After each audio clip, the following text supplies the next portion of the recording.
Vanderpump Rules reunion brings Tom Sandoval and Ariana Madix together after fourth wall-breaking finale. Andy Cohen asked the former partners about lingering legal issues, including a revenge porn lawsuit filed by their former co-star Rachel Leviss, as the cast reunited for the three-part Bravo special. The Vanderpump Rules reunion kicked off Tuesday night with the first part of what promises to be a fiery three-part special. When the cast gathered 1 year after Scandoval, former partners Ariana Madix and Tom Sandoval finally sat in the same semicircle and addressed each other's presence for the first time since last season's reunion. The trailer for the annual post-finale sit-down had teased that twists would be in store when the main cast filmed in Los Angeles to hash out the events of season 11, which began filming shortly after last year's Scandoval season had wrapped. The finale, which aired May 7th, ended on an explosive note when Madix exited a cast event early after refusing to film with Sandoval, who had approached her for an attempted filmed apology. The exes communicate via a third party and have not directly filmed together all season. The entirety of season 11 has explored the fallout from what became a national scandal after the secret affair between co-star Sandoval and former castmate Rachel Leviss was exposed. As a result, Leviss left the hit Bravo series, which reached ratings records with its finale and reunion last year addressing the controversy. As Andy Cohen sat down with Sandoval, Madix, Tom Schwartz, Katie Maloney, Lala Kent, Skeena Shea and husband Brock Davies, and James Kennedy, the reunion host dove right into some of the lingering legal issues for this now fractured group. One of the biggest storylines that fascinated viewers this season was that Sandoval and former partner Madix were cohabitating under the same roof following their explosive split over the Scandoval affair. Madix previously filed a petition action to force the sale of their $2 million home. During the reunion, the former partners said they legally could not talk about whether or not the house is going up for sale.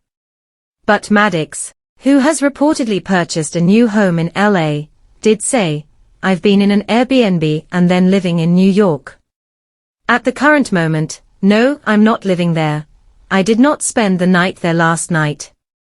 Sandoval also responded to accusations that have been leveled against him from Leviss. "Looking back, I think she's a fucking coward. And I think her sitting here and preaching to everybody that she's moving on, but still talking relentlessly about me and everybody is just ridiculous," said Sandoval. Referring to her iHeartMedia Rachel Goes Rogue podcast, she said she ultimately left due to both her mental health and not receiving equal pay to co-stars Sandoval and Madix. "We both did this. We both chose to do it. We're both responsible." Executive producer Lisa Vanderpump noted that she does not listen to Leviss podcast, but brought up a recent claim from Leviss in the press accusing Vanderpump of victim-shaming her. That prompted Cohen to ask Sandoval about Leviss claiming that he groomed her. "I do feel like I have been groomed, because I was in a very vulnerable state of mind," she said on a recent podcast episode. Sandoval called that beyond fucking slander, and when he argued that it implies pedophilia, Kent stepped in to correct him. "It's taking someone who is younger than you and more impressionable than you, and someone who is at a higher level of power than the other person," she said. To which Sandoval replied, "Well, guess what? I was very impressionable when she took all of her clothes off and jumped in my fucking pool." Sandoval and Madix were also unable to comment on the revenge porn lawsuit that Leviss filed against them, claiming invasion of privacy resulting from the alleged dissemination of the explicit video that Madix found on Sandoval's phone, that Leviss claims Sandoval filmed without her consent. Madix has filed a motion to strike the complaint. Shea stepped in to say on their behalf, "Ariana didn't send that video to anyone. She was not distributing it. It is so ridiculous that she is being put through this again, as if Rachel, didn't put her through enough last year." Madix added, "I don't understand, I've never done anything to her, why I'm constantly being brought back into this." And Sandoval came to her defense, "It's one thing to come after me. But to come after Ariana, I'm questioning if she has a fucking soul. The cast largely said they have no regrets over how they handled Leviss' exit. Executive producer Alex Baskin had explained at the start of the season to The Hollywood Reporter why talks broke down with Leviss, citing money as a sticking point in their negotiations. "I stand behind everything I said at that reunion," said Kent, of which Madix agreed. "I had courage to stand up to my perpetrators, and cannot believe I even showed up that day." Sandoval also addressed his struggles with depression, which he has spoken about during the season, saying, "Now, I have my ups and downs. I'm not perfect.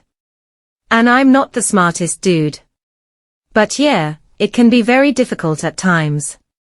His opening up about past suicidal thoughts have weighed on both Kent and Shay in considering how to handle their relationships with their former friend. But Madix said she remembered quickly after last year's reunion when Sandoval weaponized her depression by talking about her suicidal ideation on the show.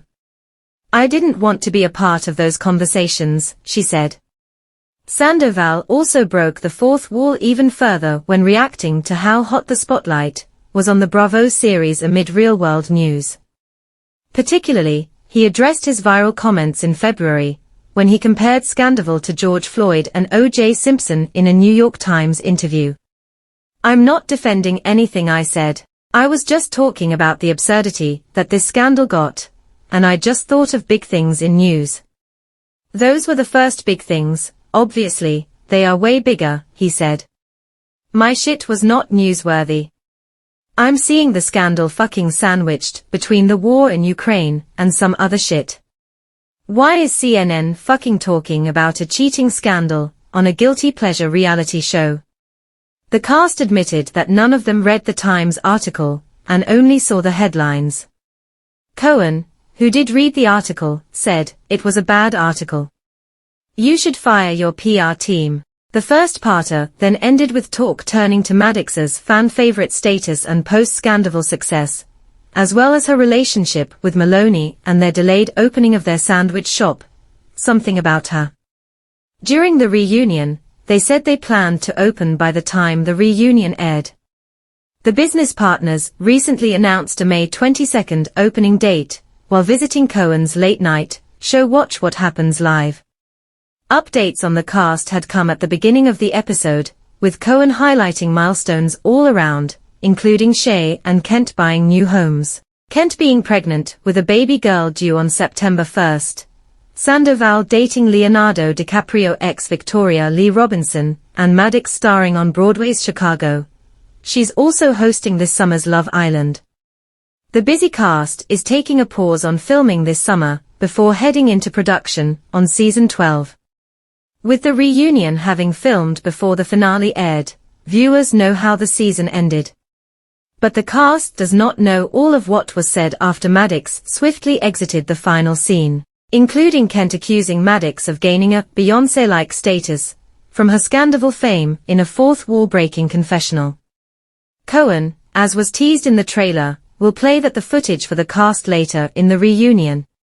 And all of it will be new to Madix, who revealed that she has not watched any episodes of the season. "I did not want to get dragged back to this time of my life, when I felt I was really trying to live in the present and focus on the future," she said.